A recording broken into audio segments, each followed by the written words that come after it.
Now we can start relative velocity. Today's topic is relative velocity that you try to understand. Now let us take an example that this is object 1. It is moving with velocity v1. And this is object v2. It is moving with velocity v2. Object 2 moving with velocity v2. Object 1 moving with velocity v1. Let x0, x1 0 and x2 0 are the position of both the objects.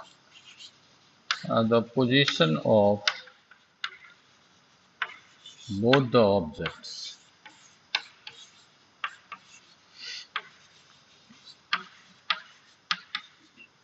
The position of both the objects at time t is equal to 0. T is equal to 0.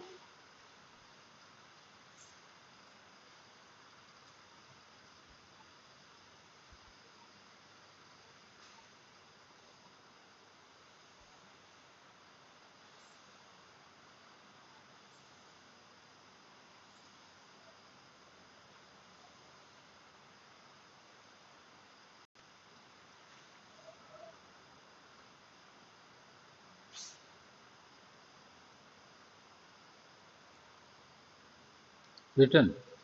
I hope that you might have written the t is equal. After time t, the position of object 1 and 2 are, write down, after time t, the after time t, the position of object 1 and 2 are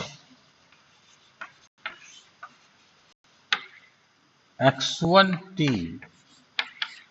Now remember, ये t से multiply नहीं है, ये t symbolic है. कि t time के बाद position ये बराबर हो जाएगा x1 0, यानी 0 टाइम पर उसका क्या पोजीशन था, plus v1 into T. Okay, x1 t is equal to x1 0 plus v1 into T. ये हुआ t टाइम के बाद पहला ऑब्जेक्ट का पोजीशन. उसी तरह से दूसरे ऑब्जेक्ट का position after time t is equal to x2 0 plus v2 into T. x2 0 plus v2 into T.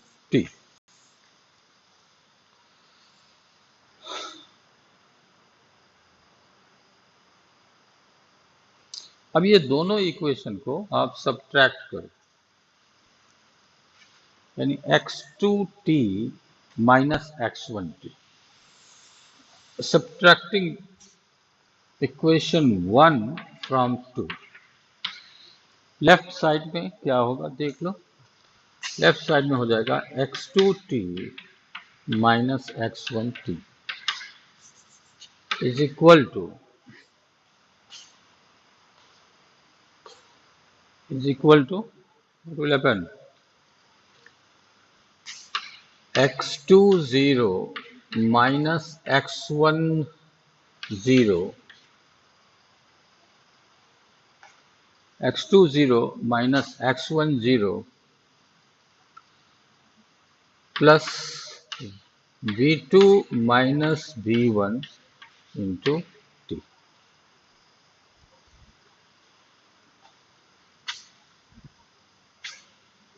Okay.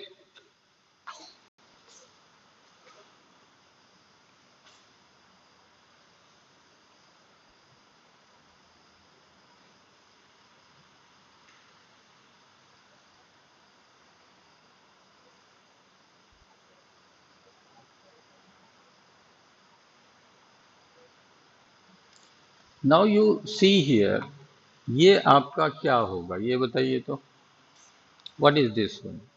इसको हम बोलेंगे इस change of position of x2 या ऑब्जेक्ट 2 विथ रिस्पेक्ट टू 1, ठीक है। x2t माइनस x1t को हम क्या बोल सकते हैं? Change of position, change of position of object 2 with respect to 1, इसको। अब आप बताएं, तो इसी को बोलते हैं change of position of object 2 with respect to object 1 is called relative displacement, relative displacement.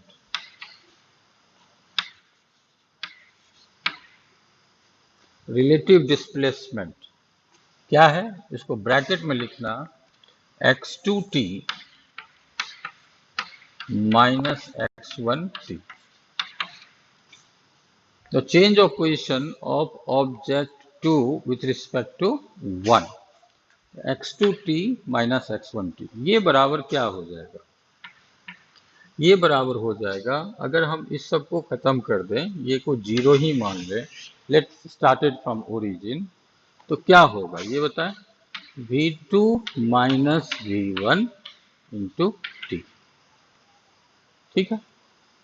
अब देखो, तो इसको बोलते हैं relative displacement, x2t minus x1t। अब इस t को इधर ले आओ, तो रिलेटिव डिस्प्लेसमेंट से अगर हम को t से डिवाइड करेंगे, x2t minus x1t divided by t is equal to v2 minus v1, ठीक है। तो इसको बोलेंगे क्या? ये तो हुआ relative displacement of object 2 with respect to 1। अगर हम t से डिवाइड कर दिए, तो रिलेटिव डिस्प्लेसमेंट को t से डिवाइड करोगे तो वो क्या हो जाएगा? Relative velocity. तो you write down, this is what, this is your relative velocity. v21 vector form में लिखना, v2 माइनस v1। तो रिलेटिव velocity v21 is equal to v2 minus v1, okay. आपको सिर्फ यही याद रखना कि जिसका भी रिलेटिव वेलोसिटी निकालना है, जिसके रिस्पेक्ट में, उसको हम माइनस करते हैं। तो ये ऑब्जेक्ट 2 का रिलेटिव वेलोसिटी है 1 के रिस्पेक्ट में, तो क्या करते हैं? v2 से v1 हम माइनस कर लेते, ठीक है। जैसे मान लो, उसी तरह से जैसे हमको रिलेटिव डिस्प्लेसमेंट निकालना है, मतलब एक ऑब्जेक्ट का दूसरे ऑब्जेक्ट के रिस्पेक्ट में, तो क्या करते हैं? रिलेटिव पोजीशन हम माइनस कर लेते थे उसका, नहीं। तो इसी तरह से आप ये ध्यान दें कि रिलेटिव वेलोसिटी किसी भी ऑब्जेक्ट पेयर का अगर आपको निकालना है, तो सिर्फ आपको सब्ट्रैक्ट करना है। जैसे मान लो भी ए बी हमको रिलेटिव वेलोसिटी निकालना, तो ये बराबर क्या हो जाएगा?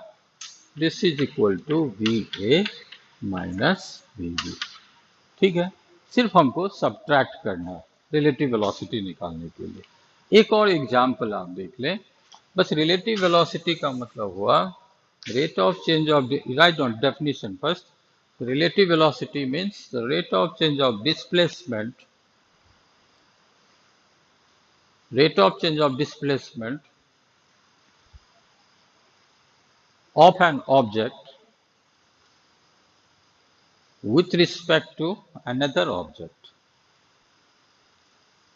Rate of change of displacement, rate of change of displacement of an object with respect to another object,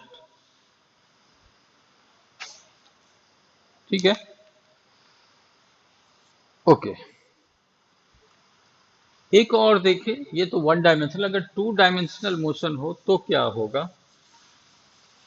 तो सपोज करो कि मेरे पास दो वेलोसिटी है, एक वेलोसिटी ये है वी ए और एक वेलोसिटी ये है, ये कैपिटल ए दो, this is V V, okay. हमको निकालना है relative velocity of A with respect to B, यानी हमको निकालना है वी ए बी। तो वी ए बी क्या होगा? तो वी ए बी हो जाएगा V A minus V B, simple. ठीक है, यहीं से आप याद रखें, जब जिसका भी रिलेटिव वेलोसिटी निकालना है जिसके रिस्पेक्ट में, उसको माइनस करना है। ओके, अब आप देखो तो हम किसको माइनस करो, तो अब बताओ, तो वी बी तो इधर है, माइनस वी बी किधर होगा? तो नेचुरली माइनस वी बी इधर होगा। ठीक है, ये हुआ तुम्हारा माइनस वी बी। अब ये बताएं कि V A minus V B किधर होगा? इसके बीच में। बहुत बढ़िया, ठीक है। तो ये जो आप एरो दिखा रहे हो, किसको दिखा रहे हो? रिलेटिव वेलोसिटी को, V A minus V B, यानी वी ए बी को दिखा रहे हो। ठीक है, तो मान लो ये एंगल थीटा था, तो ये एंगल कोई बता सकते हो? 180 माइनस थीटा। बहुत अच्छा। अब हमको इस दोनों को ऐड करना है, एक्चुअली सब्ट्रैक्ट करना है। तो subtraction is also a form of addition. We will add V A and minus V B. नहीं, तो अगर ऐड करने के लिए भी बोले, चूंकि माइनस साइन है, तो यू हैव टू सब्ट्रैक्ट। तो अब इसको क्या करेंगे, निकालते हैं। फिर हमारा एडिशन ऑफ टू वेक्टर्स या सब्ट्रैक्शन ऑफ टू वेक्टर्स निकाले, तो वी ए बी का मैग्नीट्यूड क्या होगा, ये बताएं। ये बराबर क्या हो जाएगा? Square root V A square plus B B square plus 2 VA VB cos 180 minus theta. अगर हम ऐड भी करें तो कॉस 180 माइनस थीटा, ये तो माइनस कॉस थीटा होता है। तो इसको आप ऐसे लिखो, V A square plus B B square minus 2 VA VB cos theta. ठीक है, तो ओके। अब दूसरा देखें, इसमें इसकी डायरेक्शन निकालना है। तो आप हमें बताएं कि इसका डायरेक्शन क्या होगा। तो इसका डायरेक्शन अब देखो गौर से। तो डायरेक्शन मान लेते हैं कि यह किसके साथ, अगर VA के साथ अगर आप एंगल निकालना है, कि किसी के साथ भी, इसी के साथ निकालो, ये अल्फा, जब ये निकल जाएगा तो भी निकल जाएगा आपको। ठीक है, तो VB के साथ है ना, तो tan अल्फा हम निकालें, तो tan अल्फा में पहला कंपोनेंट क्या लेंगे, याद है आपको? याद कीजिए।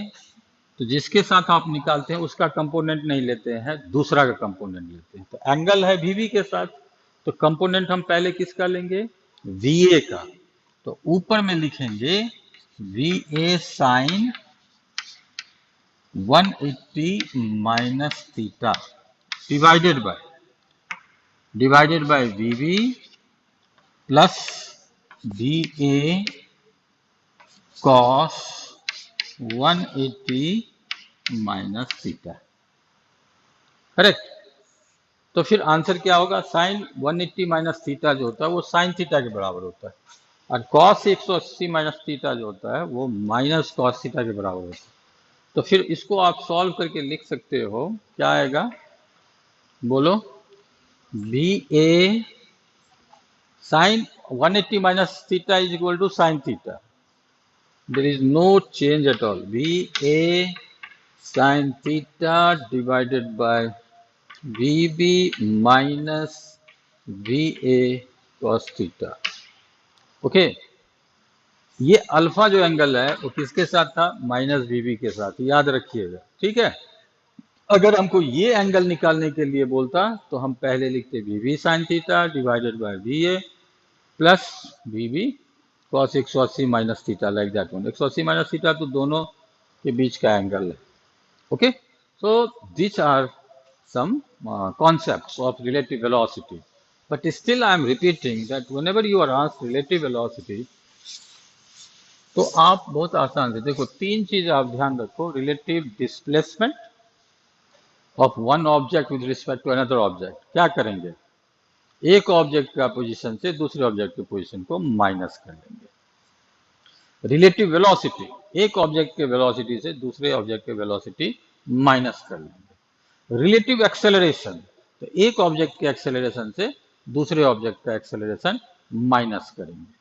ठीक है, relative displacement, relative velocity and relative acceleration, जिससे आप रिलेट कर रहे हो उसको माइनस करना, जिससे जिससे आप रिलेट कर रहे हो। जैसे मान लो ए और बी का हमको रिलेटिव, ए का रिलेटिव वेलोसिटी निकालना बी के रिस्पेक्ट में, तो बी का वेलोसिटी माइनस करना। रिलेटिव एक्सेलरेशन निकालना है ए का बी के रिस्पेक्ट में, तो acceleration of A minus acceleration of B. ठीक है, अगर हमको रिलेटिव डिस्प्लेसमेंट निकालना है ए का बी के रिस्पेक्ट में, तो position of object A minus position of object B, like that one. तो ये तीनों सीक्वेंस आप हमेशा ध्यान रखें। अब हम कुछ एक दो सवाल करें और फिर एक दूसरा टॉपिक हम लोग लें। ओके, तो पहला सवाल है वो आप देखें, two parallel rail tracks run north south. तो दो, ये जो रेलवे ट्रैक है आपको टू पैरेलल, एक ट्रैक ये है और एक ट्रैक जो है थोड़ा नीचे बना लेते हैं, एक ट्रैक ये है, ये नॉर्थ साउथ है। ठीक, उल्टा हो गया, चलो सही बोल दिए, नॉर्थ साउथ ये नहीं है, ये तो ईस्ट वेस्ट हो गया, नॉर्थ साउथ। बहुत बढ़िया, बहुत बढ़िया। तो नॉर्थ साउथ एक ट्रैक और दूसरा ट्रैक, हाँ ठीक है, two parallel tracks are north south, now it's okay, बहुत बढ़िया। उसमें कह रहा है train A moves north with a speed of 54 kilometre per hour. Train A, तो ट्रेन ए जो है वह नॉर्थ की तरफ चल रहा है 54 किलोमीटर पर आवर, और ट्रेन बी साउथ की तरफ चल रहा है, ट्रेन बी, ये है बी, साउथ की तरफ चल रहा है with A velocity of 90 kilometre per our, 90 kilometre per our.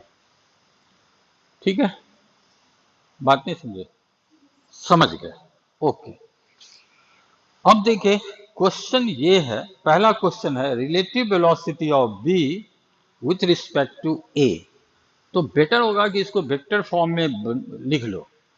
तो जैसे वी ए हमको लिखना है, तो ये पॉजिटिव वाई एक्सिस में जा रहा है, तो इसको हम लिख सकते हैं 54 जे कैप, कितना जे कैप होगा ना रे, J cap kilometre per hour. Kilometre per hour पहले भी लिख सकते हैं, इसमें कोई प्रॉब्लम नहीं, हम यूनिट बाद में लिखते हैं।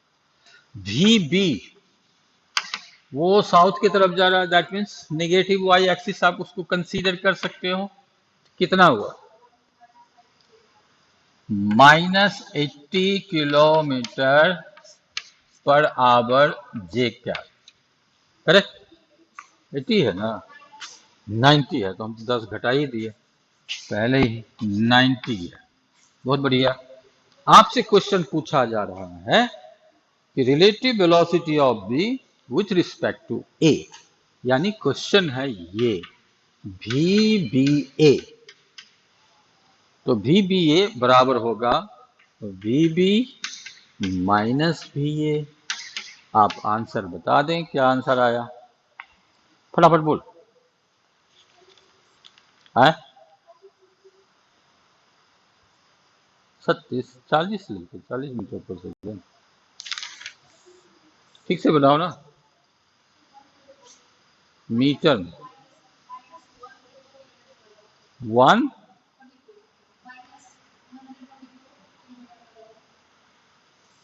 वी बी कितना है रे, -90 -54, तो ये हो जाएगा -144 जे क्या अपना किलोमीटर पर आवर। इसको मीटर पर सेकेंड में बोलना है, कोई बोल सकता है?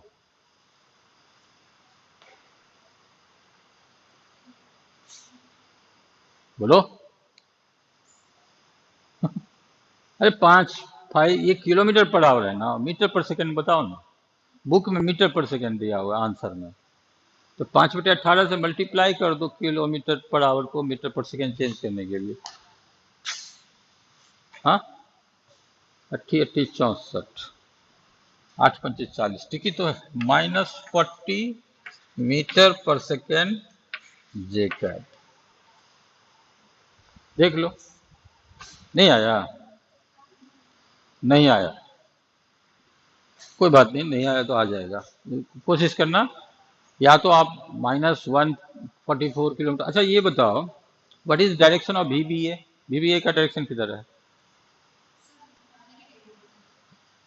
इधर ना, साउथ की तरफ की नॉर्थ की तरफ? हाँ, क्योंकि साउथ वाले को आपने -J कैप माना था और नॉर्थ वाले को माना था J कैप। ठीक है, तो आपका डायरेक्शन होगा रिलेटिव वेलोसिटी का किधर की तरफ? किधर की तरफ? हाँ, साउथ की तरफ। दूसरा क्वेश्चन बनाए, दूसरा क्वेश्चन है relative velocity of ground with respect to B. इसी में दूसरा question, relative velocity of ground with respect to B, VGB। बहुत बढ़िया, VGB मतलब हुआ VG माइनस VB। अरे यही होगा ना, तो ग्राउंड की तो कोई वेलोसिटी है नहीं, तो वहीं रुका हुआ है, तो हम लिखेंगे ग्राउंड की वेलोसिटी 0। और VB की क्या वेलोसिटी है? Minus -90 kilometre per hour J क्या, ऐसे लिख सकते हैं ना। आंसर क्या हुआ? 90 किलोमीटर पर आवर जे क्या। Now tell me, what is the direction of VGB? हाँ, अरे ग्राउंड तो पीछे भागे जाएगा ना, तो अगर ये जा रहा है साउथ की तरफ, तो ग्राउंड किधर जा रहा है? नॉर्थ की तरफ जाएगा। तो आपका सही जे कैप आया, प्लस जे कैप है, इसका मतलब ऊपर की ओर जा रहा है। ठीक है, अगला क्वेश्चन, अगला क्वेश्चन है, इसी में है, velocity of A monkey running on the roof of train against its motion with a velocity of 18 kilometer per hour with respect to train A as observed by a man standing on the ground। ठीक है, अब देखो, एक बंदर है, ये question सुन लो पहले। You have to find velocity of a monkey running on the roof of a train against its motion with respect to train A। ठीक है, अगेंस्ट इट्स मोशन मतलब क्या हुआ? वेलोसिटी ऑफ मंकी जो है वह ट्रेन ए पर है, वो ऐसे जा रहा है, दिस इज VM। हाँ, अब आप देखो, जो आदमी बाहर में है, बाहर में, वो उसके लिए VMA है 18 किलोमीटर पर आवर। VMA उसके लिए क्या है? 18 किलोमीटर पर आवर। ओके, तो आप हमको ये बताएं कि 18 किलोमीटर पर आवर जे कैप है या -J कैप? क्योंकि अगेंस्ट इट्स मोशन बोल रहा है, तो ये हो जाएगा -J कैप। करेक्ट। तो आपको बंदर का स्पीड निकालना है, तो देखो VMA बराबर होगा, क्या होगा रे? VM minus VA। You have to find this VM। आपको सारी चीज दिया हुआ, 1 मिनट में पॉज करके कैलकुलेट करो और हमें आंसर बताओ।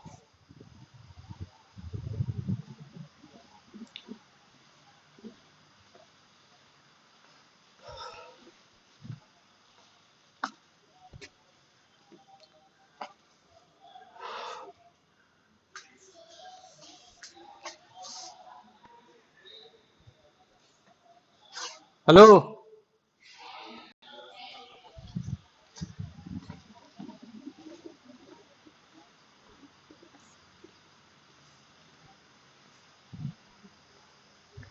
कर लिए? कितना आया? हाँ, 70।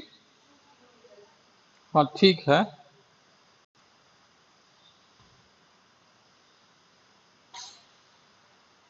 निकाला? नहीं निकाले? हाँ चलो हटो। तो ये एक और क्वेश्चन करते हैं, जो आंसर आप ही बताना। हम बहुत अच्छा, एक ग्राउंड वाला था, नहीं तो तुरंत में खत्म करेंगे।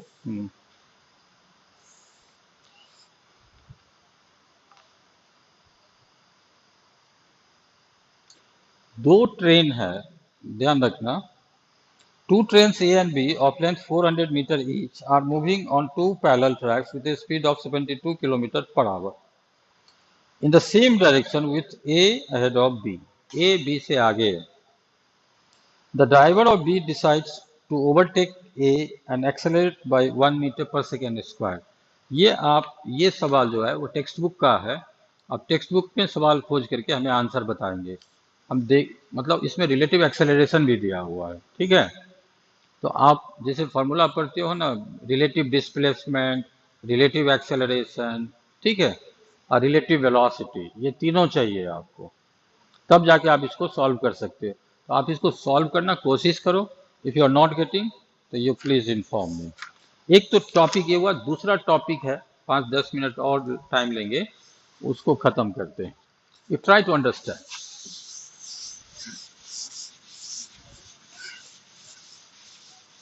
हमने आपको एक सर्कुलर वेलोसिटी, सर्कुलर मोशन का एक सवाल दिया था। तो आज हम एक छोटा सा टॉपिक करते हैं फटाफट, सर्कुलर मोशन। ये शॉर्टकट मेथड है, इसका एक लॉन्ग कट मेथड भी है, जिसको हम लोग करेंगे जब फुर्सत मिलेगा, तो वो जरूरी है समझना। मान लो एक ट्रैक है यहाँ, the object is moving with constant speed v on this track of radius r. The object is moving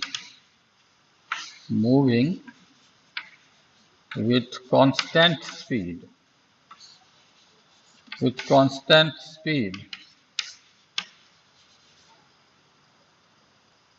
on circular track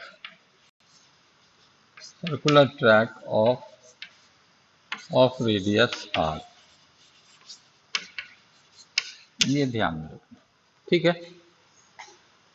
तो एक ऑब्जेक्ट जो है वो यहां से चला पॉइंट ए से, और टी टाइम के बाद वह पॉइंट बी पर पहुंच गया, and this angle is theta and the radius is R. ये ध्यान में रखना, ठीक है। तो जब ये यहां से चल रहा था तो उसका स्पीड था v एंड वेलोसिटी टेंजेंशियली था। जब ये यहां पे आ गया तो उसका स्पीड v ही है, लेकिन वेलोसिटी v नहीं है। तो कोई हमें बता सकते कि यहाँ वेलोसिटी क्या है? तो हम वेलोसिटी क्या करते हैं ना, इसका कंपोनेंट रिजॉल्व करते। तो एक कंपोनेंट ये होगा और एक कंपोनेंट ये होगा। ये थीटा है तो ये एंगल भी थीटा होगा, तो ये हो जाएगा v cos थीटा और ये हो जाएगा v sin थीटा,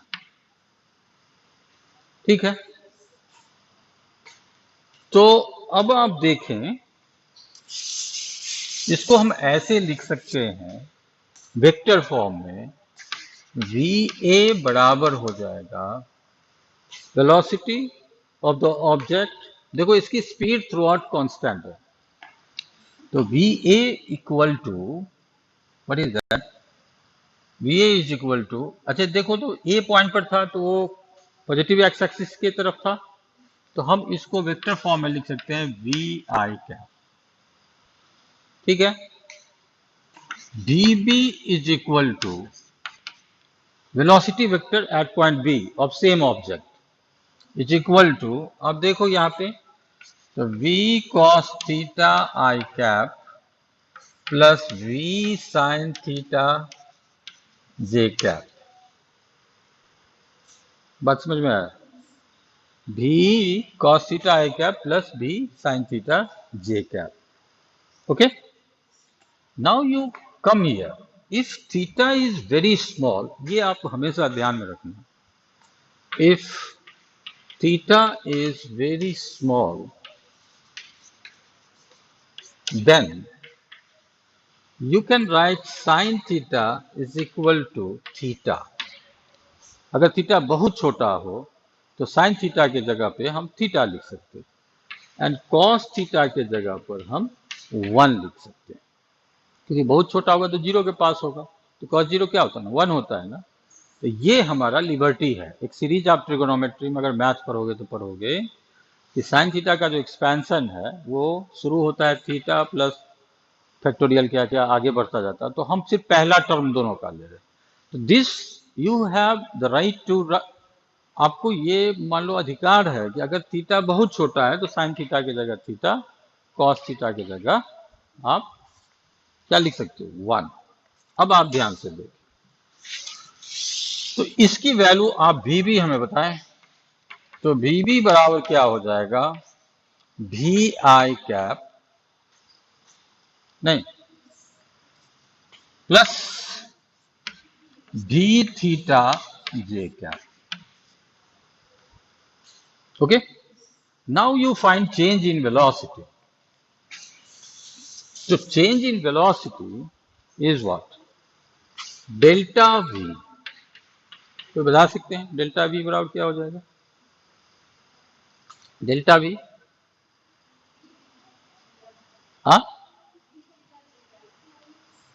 अरे एक तो गायब हो जाएगा, क्या बचा, V थीटा जे कैप। ओके, V थीटा जे कैप। अब ये पॉइंट बताओ, हमने थीटा बहुत छोटा लिया, इसका मतलब है कि ये जो बी पॉइंट है वो ए पॉइंट के पास ही होगा, नहीं समझे? If theta is very small, it means what? The point B is lying very close to A। तो हमें बताएं कि डेल्टा V का डायरेक्शन किधर होगा।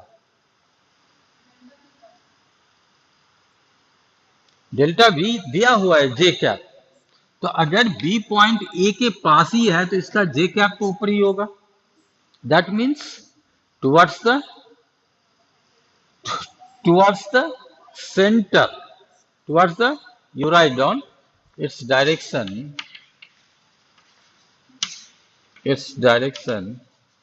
is towards center। ओके, ठीक है।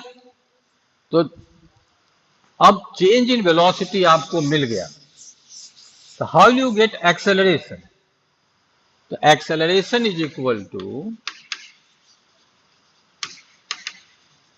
acceleration A is equal to delta V by T।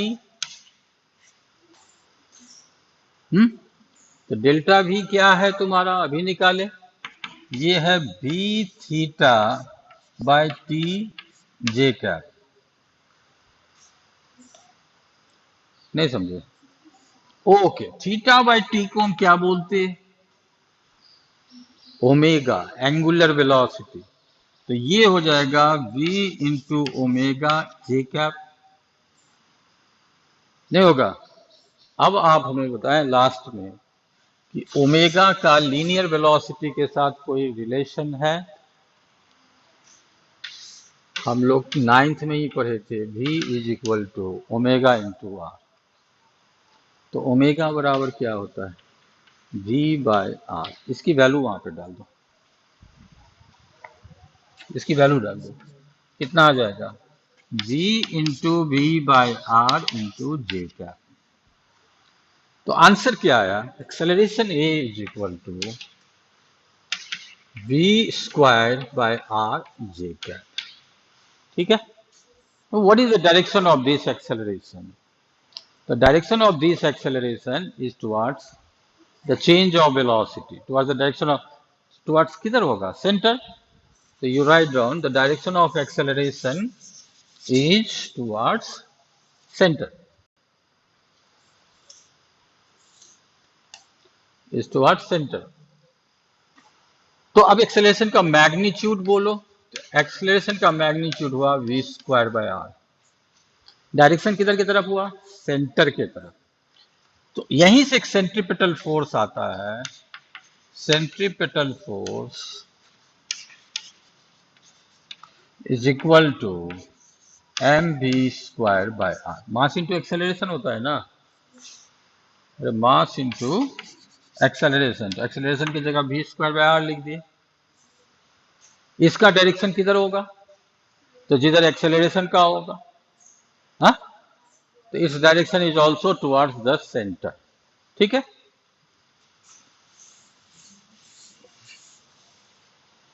Okay. अब याद रखना, सेंट्रीपिटल फोर्स जो है, it is not a new kind of force. ये कोई फोर्स का काइंड नहीं है। जैसे upward downward friction, sorry friction नहीं बोलेंगे, जब जैसे अपवार्ड डाउनवार्ड फोर्स होता है वैसे सेंट्रीपिटल फोर्स है। कोई ना कोई इसको सेंट्रीपिटल फोर्स देगा। तो ये जो सेंट्रीपिटल फोर्स है उसका कारण क्या था? उसका कारण है वेलोसिटी चेंज। नहीं, वेलोसिटी चेंज हुआ तो एक्सेलरेशन हुआ। वेलोसिटी क्यों चेंज हुआ? Due to change of direction. Velocity change क्यों हुआ था? तो you write down the velocity changes due to change of direction. ठीक है, डायरेक्शन चेंज होने के कारण, मैग्नीट्यूड चेंज होने के कारण नहीं, डायरेक्शन चेंज होने के कारण। ठीक है, ये वेलोसिटी चेंज हुआ। और इस तरह का अगर आपसे पूछेगा सेंट्रीपिटल एक्सेलरेशन का कारण क्या है? Direction change. सेंट्रीपिटल फोर्स का कारण क्या है? Direction change. वेलोसिटी चेंज का कारण क्या है? Direction change. डायरेक्शन चेंज के ही कारण ये हुआ। ओके, मैग्नीट्यूड हम फिक्स रखिए, मैग्नीट्यूड बदलने के लिए। तो आपसे कोई क्वेश्चन पूछ दे क्या मैग्नीट्यूड चेंज होने से भी एक्सेलरेशन होता है, तो आप तो शुरू से ही पढ़े हो, होता ही है। तो यहां पे जो अभी हम एक्सेलरेशन निकाले हैं किसके किसके कारण? हाँ, ठीक है। अब एक और एक्सेलरेशन होगा। मान लो कि ये कांस्टेंट स्पीड नहीं, वेरिएबल स्पीड से चल रहा है, तो उस समय दो एक्सेलरेशन होगा। एक तो सेंट्रीपिटल एक्सेलरेशन होगा, क्यों? क्योंकि डायरेक्शन हमेशा चेंज होगा। और दूसरा होगा मैग्नीट्यूड चेंज होने के कारण जो एक्सेलरेशन हो रहा है। ठीक है, तो उसको आप लिख लो, if the object is moving, हो गया फटाफट, moving with variable speed, variable speed बोल रहे हैं, देन the object has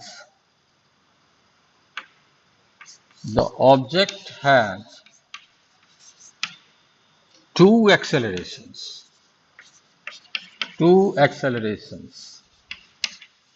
पहला,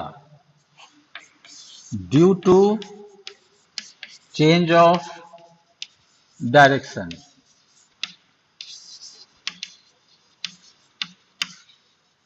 ठीक है, उसको कौन सा एक्सेलरेशन बोलते हैं? Centripetal acceleration.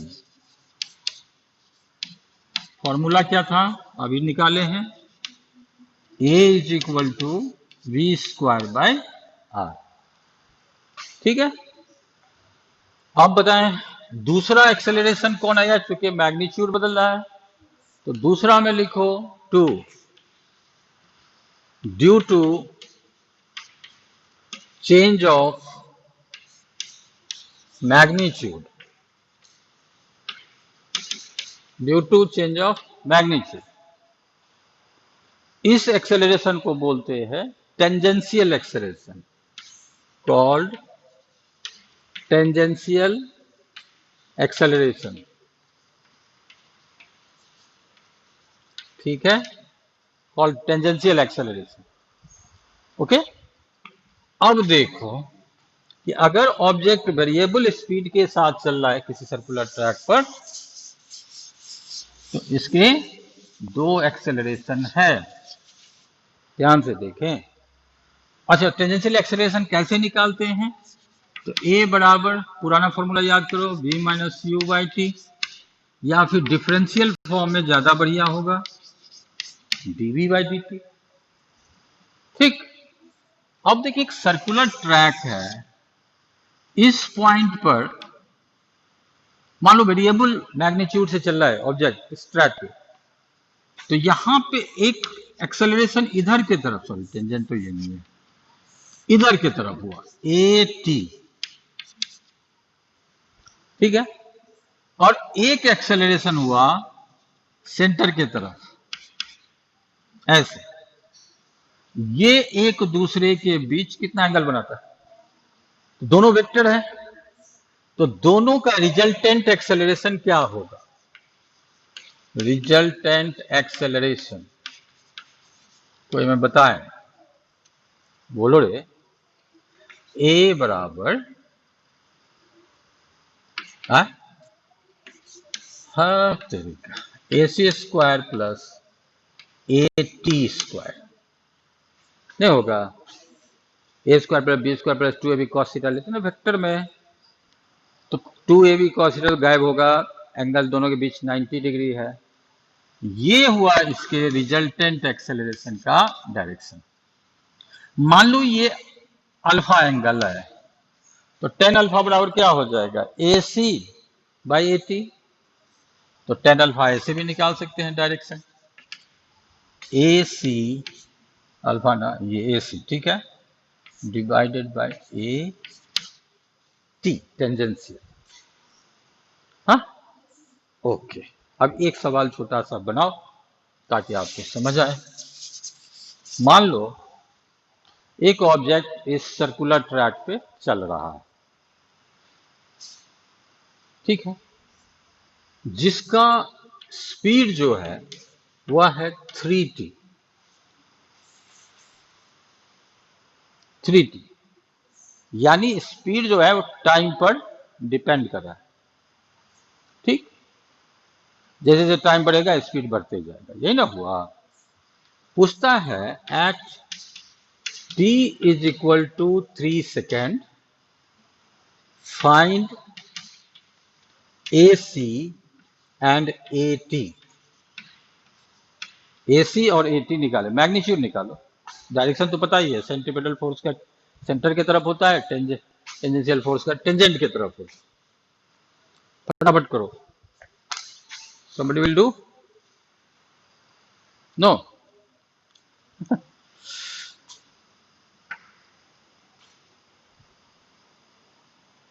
but radius I can give you, कुछ दे दें?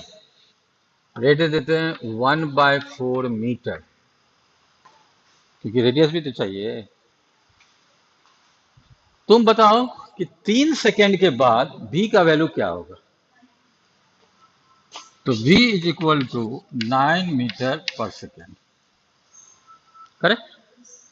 तो आप निकालो ए सी बराबर होता है v स्क्वायर बाय आर। 9 में 81/1/4 कितना हो जाएगा? 81 गुना 4 होगा ना। ए टी बताओ तो, ए टेंजेंशियल, ए टेंजेंशियल,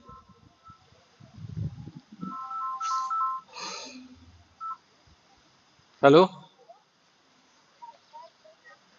बेटा, हम क्लास ले रहे हैं, 5 मिनट के बाद बात करते हैं, ठीक है। हाँ, कोई बताए जल्दी जल्दी जल्दी, टेंजेंशियल एक्सेलरेशन नहीं निकालना जानते हो? 1 मिनट का काम है। अरे भी पता है ना, एक्सेलरेशन बराबर क्या होता है? D V by D T. तो v की जगह फॉर्मूला रखो ना, ये हो जाएगा d3t बाई डी टी। ये हो गया 3 मीटर पर सेकेंड स्क्वायर। तो सेंटीपिटल एक्सेलरेशन हो गया कितना, देख ही लिए, बहुत लंबा चौड़ा है, ठीक है। और टेंजेंशियल एक्सेलरेशन हुआ ये। तो I hope that this are the shortcut method to find. एक लंबा मेथड भी है, बहुत अच्छा मेथड है वेक्टर का डिफरेंशियल मेथड। तो फिर देखते हैं, समय बीतेगा तो भी कर देंगे, but this you keep idea. Okay, thank you very much.